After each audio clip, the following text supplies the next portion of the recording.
আসসালামু আলাইকুম। Hello everyone, কেমন আছেন সবাই? আমি আছি আলহামদুলিল্লাহ ভালোই। আজকে আমি আপনাদের সাথে দেশি মুরগি কষা রেসিপি শেয়ার করব। রেগুলার রান্নার চেয়ে একটু চেঞ্জ করে আমি আজকে রান্না করেছি। প্রথমে আমি সরষের তেলের মধ্যে এলাচ, দারচিনি, লবঙ্গ দিয়েছি, এরপর পেঁয়াজ দিয়েছি, এরপর কাঁচামরিচ দিয়েছি, তারপর দিয়েছি তেজপাতা। এরপর খুব সুন্দর মতো তেলের উপর এগুলো সব কিছু কষিয়ে নেব। পেঁয়াজটা একটু সফট হয়ে আসলে এবার এখানে গুঁড়ো মশলাগুলো অ্যাড করব। আমি হলুদ গুঁড়ো দিচ্ছি, কাশ্মীরি রেড চিলি দিচ্ছি, ধনে গুঁড়ো দিচ্ছি, এরপর দিচ্ছি জিরে গুঁড়ো, তারপর আমি দিচ্ছি মাংসের মশলা, এবার দিচ্ছি খানিকটা মেজবানি মশলা, এরপর লবণ দিয়ে খুব ভালো মতো এবার মশলাগুলো কষাবো।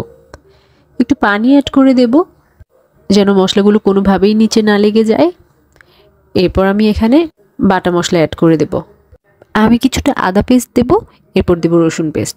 আমি আদার তুলনায় রসুনের পরিমাণ কিন্তু একটু বেশি দিয়েছি। মাংস রান্নায় রসুন বেশি দিলে আমার কাছে খেতে ভালো লাগে। এবার মশলাগুলো ঢেকে আমি একটু কষিয়ে নেব। বেশ খানিকক্ষণ কষানোর পর এবার আবার নেড়েচেড়ে একটু পানি অ্যাড করে আবার কষিয়ে নেব। আমার আজকের রান্নার নামই কিন্তু কষানো মুরগির মাংস। সো একটু সুন্দর মতো কষিয়ে সব কিছু করতে হবে। পানি অ্যাড করে আমি আবার ঢেকে মশলাগুলো কষিয়ে নিচ্ছি। আমার মশলা কষানো হয়ে গেছে। একদম যখন উপরে তেল ভেসে আসবে তখন এখানে আমি চিকেনগুলো অ্যাড করে দিচ্ছি। একদম পিওর দেশি চিকেন ছিল। এবার মশলাগুলোর সাথে চিকেনগুলো খুব ভালো মতো কষিয়ে নিতে হবে। কোনো রকম পানি অ্যাড করা যাবে না। এই তেল মশলার উপরে চিকেনগুলো ঢেকে 5 মিনিট কুক করব।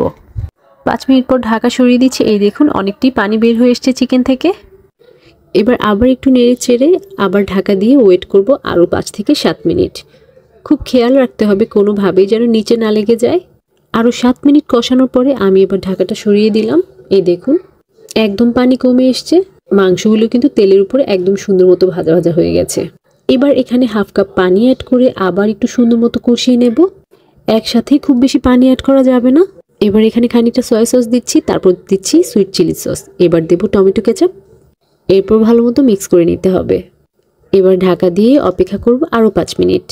5 মিনিট পরে ঢাকা সরিয়ে আমি আবার চিকেনগুলো একটু নেড়ে নেব। এই পর্যায়ে কিন্তু দারুণ একটা ফ্লেভার আসছে। মাংসগুলো কিন্তু প্রায় 60% কুক হয়ে গেছে। এবার এখানে আমি খানিকটা গরম পানি অ্যাড করেছি। 1.5 কাপ পরিমাণ গরম পানি অ্যাড করে এবার আমি এখানে 1 চা চামচ চিনি অ্যাড করেছি। এবার একটু ভালো মতো মিক্স করে 3-4 মিনিট একটু সুন্দর মতো কষিয়ে এবার আমি আমার ফাইনাল ঝোল অ্যাড করে দেব। অবশ্যই গরম পানি অ্যাড করতে হবে। 1 কাপ পরিমাণে পানি অ্যাড করেছি। খুব বেশি ঝোল দিলে ভালো লাগবে না এই চিকেনটি। এরপর 10 মিনিট ঢেকে রান্না করব।